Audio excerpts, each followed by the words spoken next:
পৃথিবীর কোন অঞ্চলের মানুষের এই দুঃসাহস থাকা উচিত না যে বাংলাদেশের মানুষকে ধর্মীয় সম্প্রীতি শিখাতে আসবে। আপনি পৃথিবীর পূর্বে এবং পশ্চিমে, উত্তরে, দক্ষিণে যেদিকে যান দেখবেন মুখে সংখ্যালঘু সংখ্যালঘু জিকির করা মানুষরা কিভাবে সংখ্যালঘুদেরকে উকুলের মতো টিপে টিপে মারে।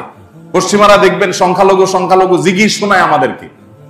ওদের ওখানে মুসলমানরা কেমন আছে একটু খোলা খোঁজ খবর নিয়ে দেখেন। ওই দেশে থাকা মুসলমানদের থেকে খবর নেন যে তোমরা কেমন আছো, মসজিদে আজান দিতে পারো কিনা, মন চাইলে একটা মসজিদ খুলতে পারো কিনা।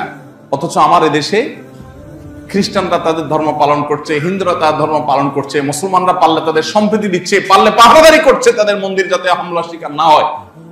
এটা সেই দেশ। এদেশের মানুষকে এই সেকুলারিজম গিলায়া ওই ট্যাবলেট খাওয়াইয়া আমাদেরকে মানুষ বানানোর প্রয়োজন না। আমরা আগে থেকে মানুষ আছি আলহামদুলিল্লাহ। বরং সংখ্যাগরিষ্ঠ মানুষ এদেশের ধর্মপ্রাণ, হিন্দুরাও ধর্মপ্রাণ, মুসলমানরা ধর্মপ্রাণ, হিন্দুরা তাদের ধর্মে, মুসলমানরা তাদের ধর্মে ধর্মপ্রাণ। অতএব রাষ্ট্র পরিচালনার যে মূল সংবিধান, সেই সংবিধানে যদি ধর্ম বিশ্বাসের প্রতি শ্রদ্ধা বোধ থাকতো তাহলে এদেশের ধর্মপ্রাণ মানুষদেরকে রাষ্ট্র অন করত, তারা রাষ্ট্রকে অন করত এবং রাষ্ট্র অনেক বেশি এগিয়ে যেতে পারত। 24-এর এই পরিবর্তনের পেছনে আপনারা জানেন যে এদেশের ধর্মপ্রাণ মানুষদের কি পরিমাণ অবদান আছে। সেই আবু সাইদের ফেসবুক ওয়ালে যদি আপনি যান, আপনি তার লাইনে লাইনে দেখতে পাবেন কতটা ধর্মপ্রাণ সে ছিল। এভাবে একটা একটা করে আপনি যদি দেখেন, অগণিত মাদ্রাসার ছাত্ররা এখনো তাদের চোখ নাই, হাত নাই, পাও নাই, তারা হসপিটালের বেডে কাতরাচ্ছে। আমি পত্রিকার কোন পাতায় দেখিনি তাদের অবদানকে শ্রদ্ধার সাথে উল্লেখ করতে, কিন্তু হসপিটালের বেডে বেডে গিয়ে আমি নিজের চোখে দেখেছি তাদের কষ্টগুলো। আপনি এখনো গেলে অনেক জায়গায় দেখতে পাবেন।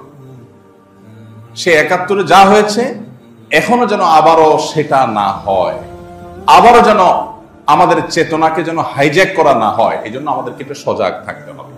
এই নতুন বাংলাদেশ গড়ার যে সংকল্প বা স্বপ্ন দেখছে তরুণরা, আমরা তাদের জন্য দোয়া করি, আল্লাহ তাদের সেই স্বপ্নকে বাস্তবায়ন করার তৌফিক দান করুন। শোষণের হাত থেকে আল্লাহ আমাদের প্রিয় মাতৃভূমিকে মুক্ত করুন। আমাদেরকে যেন কোনো ক্ষমতাসীন শক্তিরা যেন শোষণ না করে। আমরা যেন এমন কিছু নেতা পাই, এমন কিছু মানুষ পাই, তারা কারা হবে আমরা জানি না। আল্লাহ যাদেরকে দিয়ে এদেশের মানুষের নসিবে ভালো কিছু দিবেন, আল্লাহ তাআলা তাদেরকে আমাদের জন্য উপযুক্ত হিসেবে কবুল করে নিন। আমরা জানি না কারা কোত্থেকে আসবে, কিন্তু এই তরুণরা স্বপ্ন দেখাচ্ছে যে আর নয়, জুলুম বহুত হয়েছে। যারা যখন ক্ষমতা থাকবে, থানাগুলো সব তাদের কন্ট্রোলে থাকবে, ডিসি অফিসগুলো তাদের কন্ট্রোলে থাকবে, সংবাদ মাধ্যম তাদের পক্ষে ছাপাই গাইবে। এই তেল মারামারি বহুকাল চলেছে এদেশে, এদেশকে ধ্বংস করেছে এরা।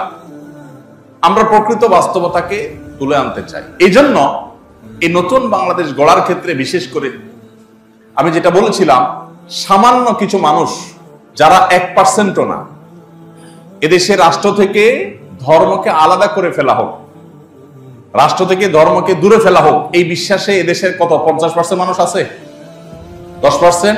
একটা অবাক করা বিষয় কি জানেন,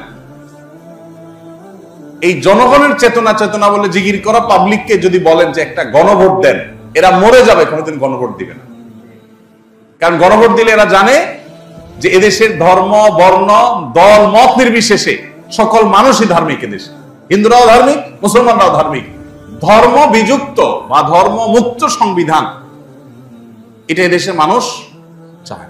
আমরা শুধুমাত্র মুসলমানদের কথা বলছি না, আমরা বলতে চাই যে আমাদের সংবিধানে এমন কোন ধারা, উপধারা যদি থাকে যেটা এদেশের মানুষের ধর্মীয় এবং সামাজিক মূল্যবোধের পরিপন্থী, তাহলে সেটা অটোমেটিক বাতিল হতে হবে।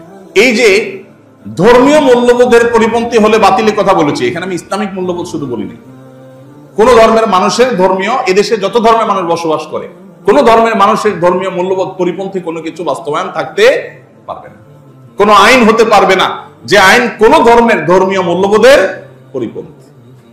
ঠিক একইভাবে পশ্চিমা সহ পৃথিবীতে যে সমস্ত মহল অঞ্চলগুলো আমাদেরকে তাদের দাস বানায় রাখতে চায়, কিছু লোন দিয়ে, কিছু ধার দেনা দিয়ে, কিছু আইডিয়া দিয়ে, কিছু টেকনোলজি দিয়ে, তারা আমাদেরকে গোলাম বানাতে চায়, তাদের গোলামির ফাঁদে যেন আমরা পা না বাড়াই।